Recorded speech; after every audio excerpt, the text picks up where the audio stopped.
Hi everybody, welcome back to New Bourbon Duo. I'm Jill. I'm Ty. Nice to be here today. We're gonna do one of the new Jack Daniels, the Triple Mash. So we're gonna let Kai tell you about it, and then we'll get to tasting.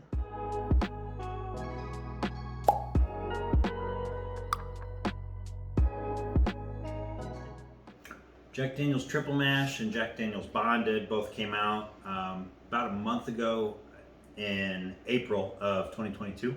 It's 100 proof, it's bottled in bond, which means that it's aged at least 4 years. Now the Triple Mash is a blend of 3 different mash bills.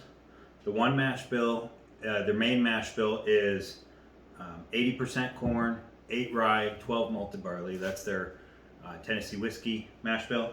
Their rye mash bill, which makes up the majority of this bottle, is 70% rye, 18% corn, and 12% malted barley.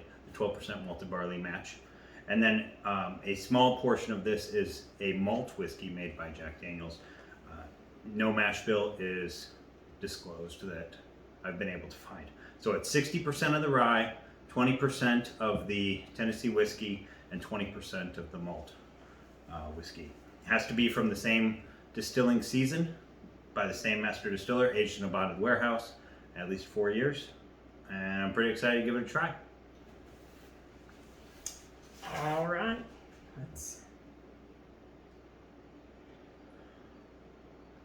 So I can definitely get the malt. Yeah, like a grainy I was gonna quality. say I was gonna say like a yeast, but it's definitely the malt that I'm getting off of it. First thing that hit me is fruit, which I love. I get a lot of fruit on a lot of rye whiskeys, though. I can get the fruit, and we kind of said before that it almost has a wine finish, almost like a wine barrel. Kind of almost smells wine finish, which it's not. No. But it's super intriguing. Maybe it's something that's like very lightly finished, you know, like if like an Angel's Envy at like 100 proof, where it's only finished for 3 to 6 months. All right, well, I say let's get into it. Yeah. Cheers.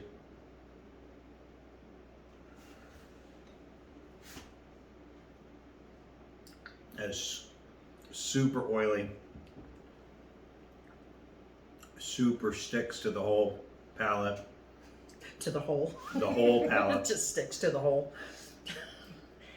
So I definitely get the spice from the rye. I can taste that kind of spicy. I'm not a huge rye fan because of the spice. Like I like it a little bit like more sweet, less spicy, I guess. But it is really good. It's got some really good flavor once you get, at least for me, once that rye kind of backs off or that spice. It's got some of that rye spice for sure. I'm curious so if we knew the mash bill of the malt, we would be able to do the math and figure out what the actual comprehensive mash bill is. How much rye, how much corn, but the 60% of it being that 70% rye mash bill,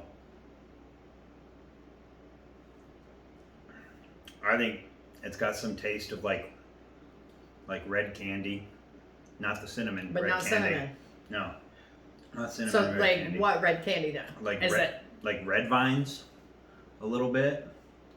Okay. Not Twizzler sweet. Okay, so like a gummy candy. Yeah. Maybe a little cherry. Maybe. I was more of a chocolate candy kind of person. I didn't need Twizzlers. That's very good.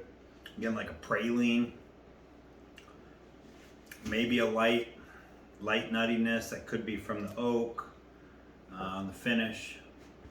I'm definitely getting a little bit of the nutty or the oak. It's not strong. And this, what was the proof on this again? 100. 100 proof. Bond. That was a really dumb question. It's okay. It's fine.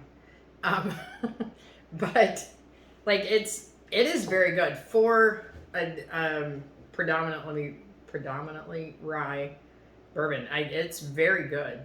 I think you can just let it sit on your tongue too.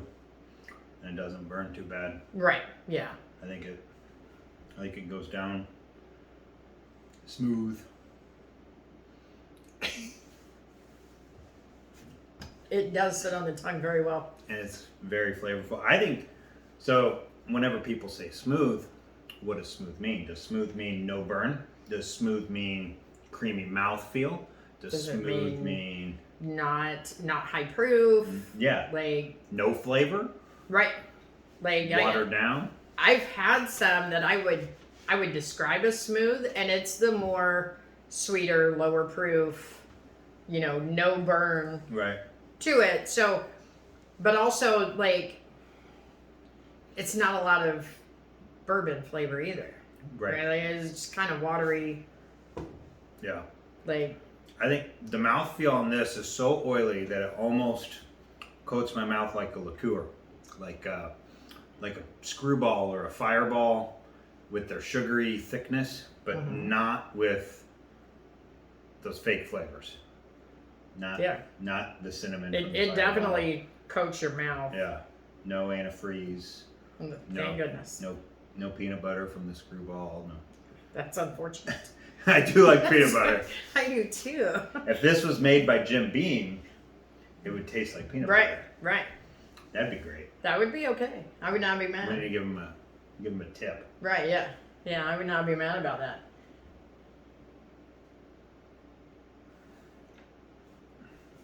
Well, I'd say overall, like I'm gonna be a little different because I liked it, but it's not in my top 10 even. It's good, but I'm gonna rate it like I don't know, 6. Okay. It's good. It's not for me. It's not for my palate. I'm gonna put it 7.5.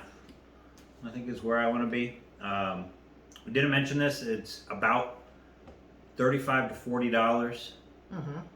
MSRP's in that mid 30s, but I'm seeing it a couple dollars over 40. Yeah, Couple I dollars paid. under. I paid a few dollars too much, like $5 over MSRP.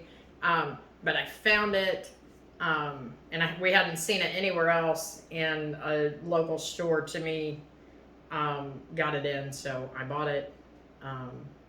No. Jack Daniel's does say that it's going to be a regular release.